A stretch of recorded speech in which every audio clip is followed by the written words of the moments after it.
माननीय बहन जी से सादर अनुरोध करना चाहूंगा कि माननीय बहन जी इस उमड़े हुए जनसैलाब को आवश्यक दिशा निर्देश देने की कृपा करें। आदरणीय बहन जी।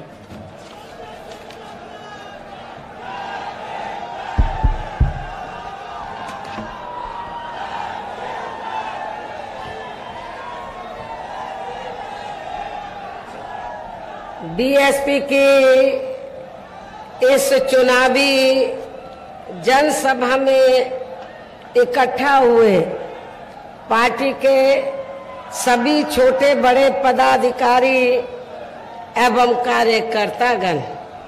आज आप लोग देश में व यहाँ आपके उत्तर प्रदेश स्टेट में भी लोकसभा के लिए हो रहे आम चुनाव में अपनी पार्टी के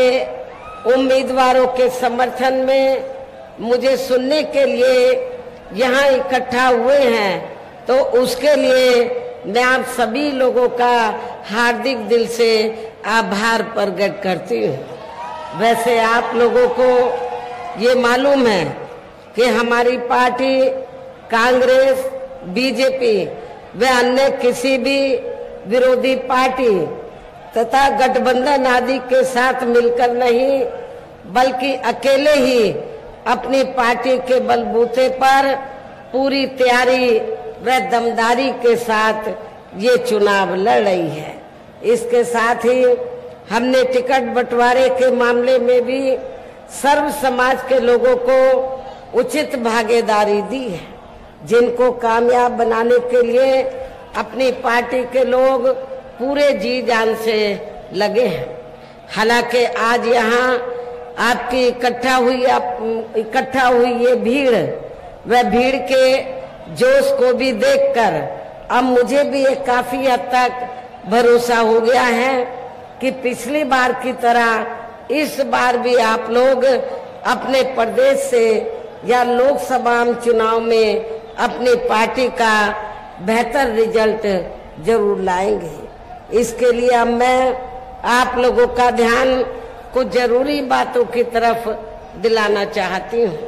और इस संबंध में विशेषकर मैं कांग्रेस, बीजेपी व इनके अन्य सभी सहयोगी दलों के बारे में ये कहना चाहूंगी कि आजादी के बाद शुरू में केंद्र व देश के काफी राज्यों में भी ज्यादातर सत्ता यहाँ कांग्रेस पार्टी के हाथों में केंद्रित रही है, किंतु इनकी अधिकांश मामलों में रही गलत नीतियों व गलत कार्य प्रणाली आदि की वजह से ही फिर इस पार्टी को केंद्र व काफी राज्यों की भी सत्ता से बाहर होना पड़ा है, तथा यही स्थिति इनकी सहयोगी पार्टियों की भी बनी रही है, जिसके कारण ही फिर पिछले कुछ वर्षों से बीजेपी व इनके सहयोगी दल केंद्र एवं काफी राज्यों की भी सत्ता में काबिज हो गए हैं, लेकिन इनकी भी ज्यादातर रही जातिवादी, पूंजीवादी, संकीर्ण, सांप्रदायिक व द्वेषपूर्ण नीतियों एवं कार्य प्रणाली आदि से तथा इनकी कथनी व करनी में भी काफी अंतर होने की वजह से अब ऐसा लगता है इस बार ये पार्टी भी यानी कि भारतीय जनता पार्टी भी केंद्र की सत्ता में आसानी से वापस आने वाली नहीं है, बशर्ते यदि ये चुनाव इस बार फ्री एंड फेयर होता है तथा आम चर्चा के मुताबिक वोटिंग मशीनों में भी कोई गड़बड़ी आदि नहीं की जाती है। और वैसे भी इस बार चुनाव में इनकी कोई भी पुरानी एवं नई चल रही नाटकबाजी, जुमलेबाजी व गारंटी आदि काम में आने वाली नहीं है, क्योंकि अब देश की जनता काफी हद तक इस बात को समझ चुकी है कि इनकी पार्टी ने अब तक देश के विशेषकर गरीबों, कमजोर तबकों, मध्यम वर्गीय एवं अन्य मेहनतकश लोगों को जो इन्हें अच्छे दिन दिखाने के असंख्य प्रलोभन भरे वायदे किए हैं तथा अनेकों हवाई व कहवाई व कागजी गारंटी आदि भी दी है, तो उनका जमीनी हकीकत में अभी तक इन्होंने लगभग 1/4 हिस्सा भी कार्य पूरा नहीं किया है, बल्कि इसके स्थान पर इनका ज्यादातर समय व ताकत भी यहाँ इनके अपने चहेते रहे बड़े बड़े पूंजीपतियों एवं धन्ना सेठों को ही ज्यादा से ज्यादा माला माल व धनवान आदि बनाने में तथा उन्हें हर स्तर पर छूट देने व बचाने में ही लगी रही है, जिनके अधिकांश आर्थिक सहयोग से ही ये पार्टी व अन्य पार्टियां भी अपना संगठन चलाती हैं तथा चुनाव आदि भी लड़ाती हैं, जिसका काफी कुछ खुलासा बॉन्ड की आई रिपोर्ट से भी हो जाता है। और इस संबंध में मैं आप लोगों को ये बताना चाहती हूँ कि अभी कुछ दिन पहले माननीय सुप्रीम कोर्ट ने बॉन्ड के बारे में जो रिपोर्ट का खुलासा किया है, तो उससे ये स्पष्ट हो जाता है कि इस देश में कांग्रेस, बीजेपी व अन्य विरोधी पार्टियों ने यहाँ बड़े बड़े पूंजीपतियों व धन्ना सेठों से अपनी पार्टी के संगठन को चलाने के लिए व चुनाव आदि लड़ाने के लिए तो इन्होंने अरबों खरबों रुपया इस देश के बड़े बड़े पूंजीपतियों व धन्ना सेठों आदि से लिया है। लेकिन उस रिपोर्ट में ये भी स्पष्ट है कि देश के अंदर बहुजन समाज पार्टी ही अकेली एक ऐसी पार्टी है जिसने एक भी रुपया अपनी पार्टी के संगठन को चलाने के लिए व चुनाव आदि लड़ाने के लिए तो देश के किसी भी पूंजीपति व धन्ना सेठ से नहीं लिया है। और इतना ही नहीं, आप लोगों को ये भी मालूम है कि हमारी पार्टी कैसे संगठन चलाती है, कैसे चुनाव आदि लड़ाती है। हमारी पार्टी दूसरी पार्टियों की तरह बड़े बड़े पूंजीपतियों व धन्ना सेठों से अरबों खरबों रुपया लेकर ना तो संगठन चलाती है और ना ही चुनाव आदि लड़ाती है, बल्कि हमारी पार्टी अपनी पार्टी के मेंबरशिप के जरिए जो धन इकट्ठा होता है, मेरे जन्मदिन के मौके पर जो धन इकट्ठा होता है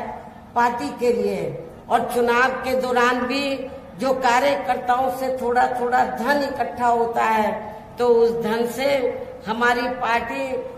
अपने संगठन को चलाती है और चुनाव आदि भी लड़ाती है। ये आप लोगों को अच्छी प्रकार से मालूम है। इसके साथ ही अब ऐसा लगता है कि कांग्रेस पार्टी की तरह ही बीजेपी ने भी केंद्र की तमाम सरकारी जांच एजेंसियों का ज्यादातर राजनीतिकरण ही कर दिया है। इसके अलावा देश के किसान वर्ग भी वर्तमान बीजेपी की सरकार में शुरू से ही अपनी विभिन्न समस्याओं को लेकर काफी ज्यादा दुखी व परेशान रहे हैं और अभी भी हैं। जबकि यूपी में 4 बार हमारी पार्टी की रही सरकार ने इनके हितों का भी हर स्तर पर पूरा ध्यान रखा है। आप लोगों को मालूम है कि जब भी उत्तर प्रदेश में बीएसपी के नेतृत्व में सरकार बनी है, तो हमारी पार्टी की सरकार ने अपनी हुकूमत के दौरान किसानों को खेती करने के लिए समय से व सस्ते साधन उपलब्ध कराए हैं और उनकी फसल का भी हमारी पार्टी की सरकार ने उचित दाम दिया है। इतना ही नहीं, बल्कि केंद्र में पूर्व की रही कांग्रेसी सरकार की तरह ही वर्तमान भाजपा सरकार में भी इनकी जातिवादी,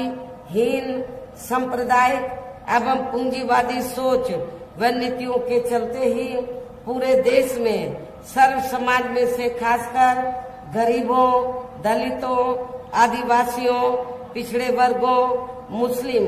एवं अन्य धार्मिक अल्पसंख्यक समाज के लोगों का भी पूर्ण रूप से विकास व उत्थान आदि नहीं हो सका है। और इस संदर्भ में वैसे आप लोगों को ये मालूम है कि पूरे देश में यहाँ दलितों, आदिवासियों एवं अन्य पिछड़े वर्गों का सरकारी नौकरियों में वर्षों से अधूरा पड़ा आरक्षण का कोटा भी अभी तक पूरा नहीं भरा गया है। विशेषकर SC व ST वर्गों के सरकारी कर्मचारियों का पदोन्नति में आरक्षण भी अब काफी हद तक प्रभावहीन ही बना दिया गया है। और इतना ही नहीं, जब समाजवादी पार्टी की यूपी में सरकार थी तो समाजवादी पार्टी की सरकार ने इन वर्गों के सरकारी कर्मचारियों का पदोन्नति में आरक्षण बिल्कुल खत्म कर दिया था। ये भी आप लोगों को मालूम होना चाहिए। ऐसी स्थिति में दलितों और आदिवासियों को एक भी वोट समाजवादी पार्टी को नहीं देना है। साथ ही केंद्र व राज्यों में भी विरोधी पार्टियों की रही सरकारों में इन सभी वर्गों को प्राइवेट सेक्टर में आरक्षण दिए जाने की व्यवस्था किए बिना ही इनकी सरकारों के ज्यादातर सरकारी कार्य अब प्राइवेट सेक्टर के जरिए ही इनके बड़े बड़े पूंजीपतियों व धंधा सेठों आदि को ही दिए जाने के कारण अब इनको पूरे देश में आरक्षण का बहुत कम ही लाभ मिल पा रहा है। इसी प्रकार इनका अन्य और मामलों में भी शोषण व उत्पीड़न आदि होना अभी तक भी बंद नहीं हुआ है। इनके साथ साथ मुस्लिम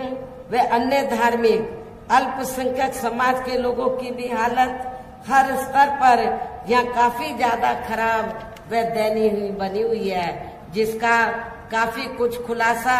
सच्चर कमेटी की रिपोर्ट में भी किया गया है। इतना ही नहीं, बल्कि पिछले कुछ वर्षों से केंद्र व अधिकांश राज्यों में भी बीजेपी व RSS की सरकारों के चलते हुए अब इनका विकास एवं उत्थान आदि होना भी काफी हद तक बंदशाही हो गया है। आए दिन इन पर खासकर हिंदुत्व की आड़ में हो रही जुल्म जाति भी यह काफी ज्यादा चरम सीमा पर पहुंच चुकी है। इनके साथ साथ अपर कास्ट समाज में से विशेषकर गरीब लोगों की भी हालत हमें कोई खास अच्छी नजर नहीं आती है। इनकी गलत कृषि नीतियों के कारण किसान वर्ग भी आए दिन आंदोलित ही रहता है। साथ ही इनकी गलत आर्थिक नीतियों की वजह से देश की अर्थव्यवस्था पर भी इसका काफी बुरा प्रभाव पड़ रहा है, जिससे यहाँ विशेषकर छोटे एवं मध्यम वर्गीय व्यापारी वर्ग भी काफी ज्यादा दुखी व परेशान हैं। और अब केंद्र में पूर्व की रही सरकारों की तरह वर्तमान भाजपा सरकार में भी यहाँ पूरे देश में गरीबी, बेरोजगारी एवं महंगाई आदि भी लगातार काफी ज्यादा बढ़ रही है। देश में हर स्तर पर फैला भ्रष्टाचार भी अभी खत्म नहीं हुआ है। ऐसे में अब आप लोगों को देश में हो रहे लोकसभा चुनाव में कांग्रेस, बीजेपी व इनकी सहयोगी पार्टियों को भी केंद्र की सत्ता में आने से जरूर रोकना है, जिनकी गलत नीतियों व गलत कार्य प्रणाली आदि को आप लोग काफी हद तक आजमा भी चुके हैं। ऐसी स्थिति में अब ये विरोधी पार्टियां इस चुनाव में भी किस्म किस्म के साम, दाम, दंड भेद आदि अनेकों हथकंडे इस्तेमाल करके केंद्र की सत्ता में आने की पूरी कोशिश में लगी हैं, जिनसे अपनी पार्टी के लोगों को हर स्तर पर काफी ज्यादा सावधान रहना है। और इस मामले में विरोधी पार्टियां अपने अपने पक्ष में हवा बनाने के लिए खासकर मीडिया, ओपिनियन पोल व सर्वे आदि का जो बड़े पैमाने पर इस्तेमाल कर रही हैं, तो उनसे भी अपनी पार्टी के लोगों को बिल्कुल भी गुमराह नहीं होना है। इसके साथ ही विरोधी पार्टियों के विभिन्न रूपों में जारी किए गए इनके हवाई व प्रलोभन भरे चुनावी घोषणा पत्रों एवं वायदों आदि के बहकावे में भी अपनी पार्टी के लोगों को कतई नहीं आना है, जिन्हें ये पार्टियां चुनाव खत्म होने के बाद ज्यादातर अमल में नहीं लाती हैं। और अब जिन पर से देश की जनता का अधिकांश विश्वास ही उठ गया है। यही खास वजह है कि हमारी पार्टी किसी भी चुनाव में अपनी पार्टी का कोई भी चुनावी घोषणा पत्र आदि जारी नहीं करती है। वैसे भी हमारी पार्टी किसी भी मामले में कहने में बहुत कम बल्कि कार्य करके दिखाने में ही ज्यादा विश्वास रखती है। और इस बात का सबसे बड़ा सबूत ये है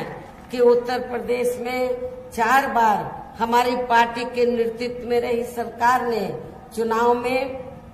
अपनी पार्टी के बिना कोई जारी किए गए चुनावी घोषणा पत्र के ही प्रदेश व आम जनहित में काफी कुछ ऐतिहासिक कार्य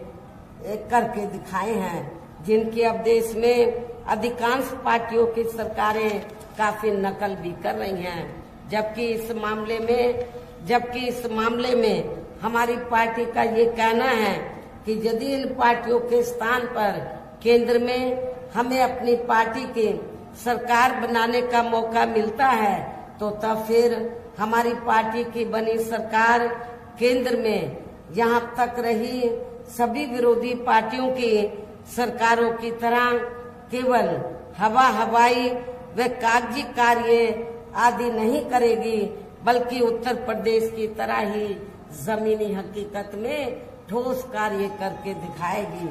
और इस संदर्भ में खासकर मैं ये कहना चाहूंगी, केंद्र द्वारा देश में पिछले कुछ समय से अति गरीब परिवारों को अस्थायी तौर पर फ्री में जो थोड़ी सी खाद्य सामग्री आदि दी जा रही है, तो उससे इनका यानी कि गरीब लोगों का स्थायी तौर पर भला होने वाला नहीं है। लेकिन ये थोड़ा सा फ्री में राशन देकर बीजेपी व आरएसएस के लोग क्या करते हैं, जब चाहे देश में छोटा चुनाव हो, किसी भी राज्य में या बड़ा चुनाव हो, तो इसकी आड़ में बीजेपी व आरएसएस के लोग गरीब लोगों का जो वोट है उसको बनाने का प्रयास करते हैं, ये कहकर कि केंद्र की सरकार ने तुमको फ्री में राशन दिया है, जबकि इसमें रत्ती भर भी सच्चाई नहीं है। मैं आप लोगों को, गरीब लोगों को ये बताना चाहती हूँ कि आप लोगों को जो फ्री में थोड़ा सा राशन आदि दिया जा रहा है, तो ये आप लोगों के अपने खुद के पैसे का है, क्योंकि पूरे देश की जनता जो केंद्र की सरकार को टैक्स देती है और टैक्स के जरिए जो सरकार के पास पैसा आता है, उस पैसे से आपको मुफ्त में राशन दिया जाता है। इसलिए ये देन बीजेपी व आरएसएस की नहीं है, ये आप लोगों का पैसा है। आपके पैसे से ही आप लोगों को ये राशन आदि दिया जाता है। वैसे भी इनकी ये जटिल समस्या, गरीब लोगों की ये जटिल समस्या हर हाथ को काम देने से ही केवल दूर हो सकती है, जिसकी तरफ हमारी पार्टी की बनी सरकार विशेष ध्यान देगी। साथ ही देश में पिछले काफी वर्षों से आए दिन बढ़ रही गरीबी, बेरोजगारी व महंगाई आदि से भी जनता बहुत ज्यादा दुखी व परेशान है, जिसे भी आर्थिक नीतियों में तब्दीली करके जरूर दूर किया जाएगा। हिंदुत्व की आड़ में, धर्म की आड़ में भी पिछले कुछ वर्षों से खासकर मुस्लिम समाज के लोगों का द्वेष की भावना से जो इनका काफी ज्यादा शोषण व उत्पीड़न आदि किया जा रहा है, तो उसे भी जरूर रोका जाएगा। और ये सब हमने अपनी यूपी की रही सरकार में करके भी दिखाया है। आप लोगों को मालूम है कि जब उत्तर प्रदेश में जब भी बीएसपी के नेतृत्व में सरकार रही है, तो मेरी हुकूमत में कोई भी हिंदू मुस्लिम दंगा फिसाद नहीं हुआ है, अमन चैन का वातावरण कायम रहा। इसके अलावा हमने यूपी में सर्व समाज में से गरीब एवं बेरोजगार लोगों को बेरोजगारी भत्ता आदि न देकर उन्हें बड़ी तादाद में रोटी रोजी के साधन भी उपलब्ध कराए हैं। जो अब ये कार्य भी अधिकांश ठंडे ही पड़े हैं, जिनको फिर केंद्र में बीएसपी की सरकार बनने पर प्राथमिकता दी जाएगी। कहने का तात्पर्य ये है कि देश में इस समय हो रहे लोकसभा आम चुनाव में विरोधी पार्टियों के जारी किए गए उनके हवाई व प्रलोभन भरे चुनावी घोषणा पत्रों आदि के बहकावे में अब यह खासकर देश के अति गरीबों, मजदूरों, बेरोजगारों एवं अन्य मेहनतकश लोगों को बिल्कुल भी नहीं आना है और अब इन्हें ऐसी सभी विरोधी पार्टियों को हर हालत में केंद्र की सत्ता में आने से जरूर रोकना है, जिनकी कथनी व करनी में काफी अंतर रहा है तथा जिन्हें ये लोग वर्षों से आजमा भी चुके हैं। ऐसे में अब मेरा यही कहना है कि आप लोगों को अपने खुद के व अपने प्रदेश, क्षेत्र एवं देश के भी हित में अपने वोटों को या कांग्रेस, बीजेपी व अन्य विरोधी पार्टियों को न देकर केवल अपनी एकमात्र हितैषी पार्टी बहुजन समाज पार्टी को ही देना है, जो ये पार्टी उत्तर प्रदेश की तरह ही देश में भी अपनी पार्टी की सरकार बनने पर फिर पूरे देश में यहाँ अपनी पार्टी की सर्वजन हिताय व सर्वजन सुखाय की नीतियों पर आधारित ही सरकार चलाएगी। इसके साथ साथ केंद्र से जुड़ी आपके क्षेत्र की जो भी यहाँ स्थानीय समस्याएं होंगी तो उन्हें भी फिर दूर करने का हर संभव पूरा प्रयास किया जाएगा। साथ ही यहाँ गरीबों, मजदूरों, बेरोजगारों, कर्मचारियों, किसानों, छोटे व्यापारियों एवं अन्य मेहनतकश लोगों के हितों का भी विशेष ध्यान रखा जाएगा। सर्व समाज में से खासकर दलितों, आदिवासियों, पिछड़े वर्गों, मुस्लिम व अन्य धार्मिक अल्पसंख्यक समाज के लोगों के विकास व उत्थान के साथ साथ हर स्तर पर इनकी सुरक्षा आदि के लिए भी सख्त कदम उठाए जाएंगे और तभी फिर यह वास्तव में अपने देश के महान संतों, गुरुओं व महापुरुषों में भी विशेषकर महात्मा ज्योतिराव फूले, श्री छत्रपति शाहू जी महाराज, श्री नारायण गुरु, बाबा साहब डॉक्टर भीमराव अंबेडकर एवं मान्यवर श्री कांशीराम जी आदि का अधूरा रहा सपना जरूर साकार हो सकता है, जिनको यूपी में हमारी पार्टी की रही सरकार द्वारा हर स्तर पर पूरा आदर सम्मान दिया गया है। लेकिन ये सब विरोधी पार्टियों को अच्छा नहीं लगा है। आप लोगों को मालूम है जब सपा सत्ता में थी तो समाजवादी पार्टी की सरकार ने हमने अपने संतों, गुरुओं और महापुरुषों के नाम से जो जिले बनाए और जो संस्थानों के नाम रखे, काफी हद तक ये सपा की सरकार ने वो नाम बदल दिए। इससे इन संतों, गुरुओं व महापुरुषों के प्रति इनकी हीन भावना साफ नजर आती है। क्या ऐसी स्थिति में आप लोग समाजवादी पार्टी को वोट देंगे? मैं समझती हूँ बिल्कुल भी नहीं देंगे। इन्हीं खास बातों के साथ ही अब मेरा देश में आपके स्टेट के भी हित में यही कहना है कि हमारी पार्टी ने यहाँ जिनको भी लोकसभा के लिए चुनाव के मैदान में उतारा है, जो आपके सामने मंच पर भी, जो आपके सामने या मंच पर भी मौजूद हैं, तो उन्हें आपको जरूर कामयाब बनाना है, जिसके लिए यहाँ पार्टी के सभी स्तर के छोटे बड़े पदाधिकारी एवं कार्यकर्तागण आदि पूरे जी जान से लगे हैं। और अब अंत में मेरा यही कहना है कि आप लोगों को वोट पड़ने वाले दिन या बीएसपी के अपने सभी लोकसभा उम्मीदवारों को, अर्थात हमने आपके गोरखपुर मंडल से तो जिनको भी चुनाव के मैदान में उतारा है, तो जिनके समर्थन में आप लोग यहाँ मुझे सुनने के लिए आए हैं, तो हमने गोरखपुर सदर लोकसभा की सीट से श्री जावेद सिमनानी को, महाराजगंज लोकसभा की सीट से मोहम्मद